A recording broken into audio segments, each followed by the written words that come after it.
As early as June 1534, French navigators first started making their way up the St. Lawrence River. A few years later, in 1542, Jean Fontenot d'Alphonse would become the first European to note Montmorency Falls, also known as Chutes Montmorency, a roughly 275-foot-tall waterfall that lies near the mouth of the Montmorency River that feeds into the St. Lawrence. The falls was later named by Samuel de Champlain, the founder of Quebec City, for Henri de Montmorency in 1608. Fast forward to 1759, almost 20 years before the signing of the Declaration of Independence, and nearly 250 years before Austin Smith would go to war on those same grounds at Montmorency Falls. Key colonial powers, France and Britain, had been at each other's throat, fighting in North America. Both parties were backed by numerous indigenous tribes and had been locked into the 7 Years' War, also known as the French and Indian War, for almost 5 years, commonly referred to by French Canadians as Guerre de la Conquête, War of Conquest. After gaining control of French-occupied Louisburg, Nova Scotia in 1758, the tide had turned in favor of the British. Advancing their way into the Gulf of St. Lawrence and up the St. Lawrence River, they had their sights set on taking Quebec City. On the morning of Tuesday, July 31st, 1759, Major General James Wolfe and the British forces attacked the French defense line in the Battle of Baipau, also known as the Battle of Montmorency. Due to a difficult landing for the British, they had lost precious time and their plans were delayed. A rainstorm began to break as the firing first started, with the French forces having the higher ground above the falls, and the weapons and gunpowder of the British rendered useless from the rain. The battle led to an easy victory for the French, but the tides would soon shift again. Said to be undeterred by his loss at Montmorency, James Wolfe would push on, and soon it would come to blows at the Plains of Abraham, just outside the walls of Quebec City. But that's a story for another time. Perched across the falls sits a bridge, first built in 1812, later replaced by a suspension bridge in April 1856, one of the first in North America, only to last 5 days. The project was doomed from the start. The chains holding up the bridge suddenly broke, causing 3 people to plunge to their deaths. While the bridge you see today dates to 1993, it still uses those same original pillars from the suspension bridge of 1856. Parc de la Chute Montmorency, also known as Montmorency Falls Park, has long been a location of triumph and tragedy, innovation and intuition, all of which can be applied to the snowboard world at the site that is now Montmorency Park.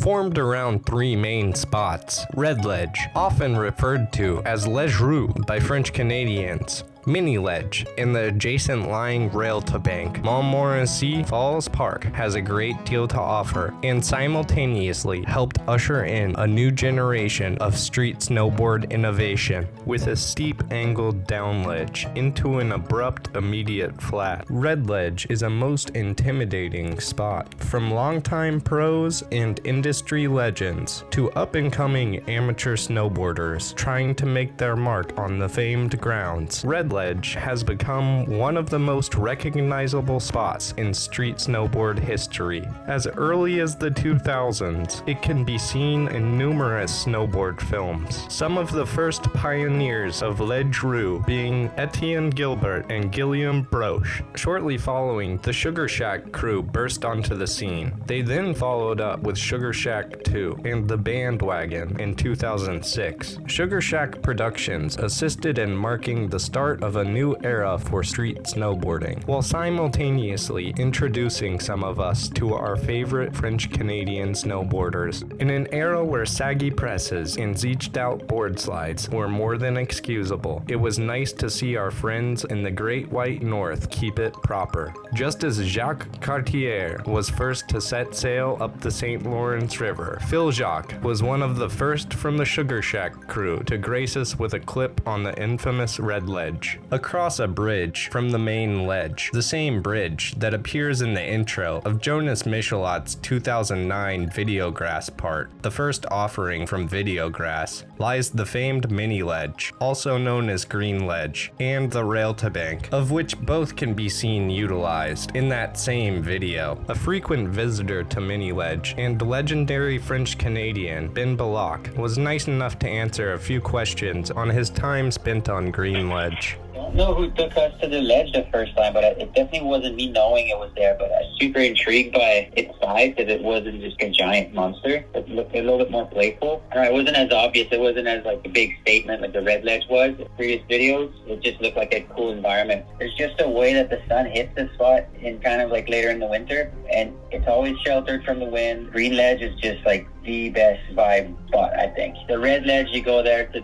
do a board slide or whatever, like it's the more basic stuff, and in my head, what can't you do on the Red Ledge? Then that's where you take it. Plus, if that Green Ledge was anywhere else in the world, it would be like the sickest spot.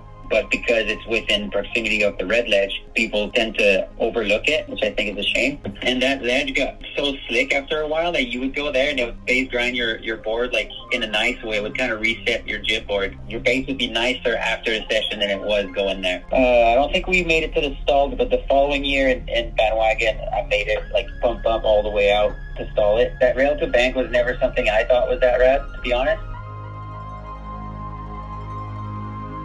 From Cody Williams as an amateur 15-year-old to numerous notable professionals, the rail-to-bank has become a famously inviting spot for street snowboarders since its inception. Keegan Valleca can be seen partaking in the rail-to-bank in 2009 in the previously spoken about Videograss video, as well as Chris Grenier in the Entered to his 2010 video part. Slowly becoming an epicenter for the evolution of street snowboarding, Montmorency Falls Park has become somewhat of a proving ground for snowboarders all around the globe. From Canadian crews such as Brothers Factory to the Bruners, and US-based crews such as Videograss and MacDog, Red Ledge has long been sought after. From John Cooley to Joe Sexton, and Alex Canton to Harrison Gordon, all have stepped to the acclaimed ledge to make their mark on Montmorency Falls Park. Keegan Valleca came back around the park in 2010 for his Transworld part, said to have specifically flown to Quebec just for the clip on the ledge. Phil Jacques to Will Levine, and many members in between, the OG Sugar Shack crew have continued to revisit the park numerous times during the spans of their illustrious careers. One person there to witness most all of it would be esteemed photographer Ollie Gagnon, who eventually had to get a piece of the ledge for himself.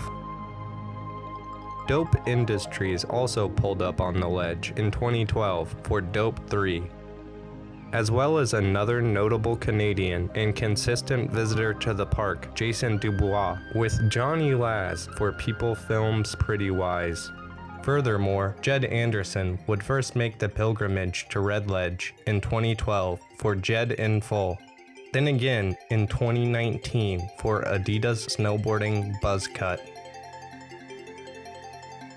2018 would see Ivica Jurgensen, Alexa McCarty, and Kennedy Deck all make use of the prized Red Ledge while filming for the first of the uninvited films, along with Maria Thompson, who would later go on to win Transworld Snowboarding's Women's Video Part of the Year due to her performance in that same video, and would also win #1 in many hearts for her impeccable color coordination. From tragedy during the war to the ensuing tragedy seen in snowboarding, Montmorency Falls has been less than forgiving. La Legend de la Dame Blanche, also known as the Legend of the Lady in White, is the tale of a widowed fiancée who was so grief-stricken by the loss of her beloved during the Battle of Montmorency, she could no longer take the pain and leapt from the falls. Since that fateful day, it's said by some locals that you can still see the maiden girl in her wedding dress through the shimmering mist of the falls late at night, just as the lady in white took a leap on that fateful day. In 2014, Montmorency Falls possessed Jocko of the Brothers Factory to take another substantial drop on those same renowned grounds.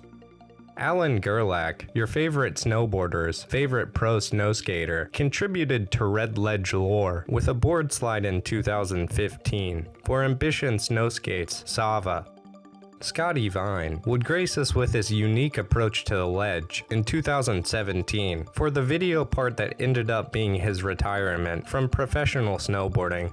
In late 2018, the world first became aware that Pac de la Chute Montmorency had ultimately decided to give the infamous Red Ledge a new paint job, repainting it gray to presumably cover up years of weathering from outside elements, in addition to the culmination of years of snowboard abuse. The spot was later revived and repainted red by local Canadian brand Souvenir, who took the matter into their own hands. Approximately 2 years after the park sanctioned repainting of the ledge. During the park's off-season, with 6 paint rollers already locked and loaded, 1 filmer, 1 man per ledge, and pedestrians present, a 3-man team quickly got to work. The set only took approximately 40 minutes to repaint. After being restored to its former glory, Souvenir riders David Tournois and Wesley William blessed us with a synchronized doubles clip on the ledge the following season. During all its history, trials and tribulations, Montmorency Falls Park would not be the same if it wasn't for one man's presence, a consistent reoccurring character at the park. From the days of Sugar Shack to the ensuing years with Videograss, no one better to talk to than the man who has seen all the park has to offer, Louif Paradis. The first time I saw Red Ledge was in Quebec Retrospect, which I had in VHS.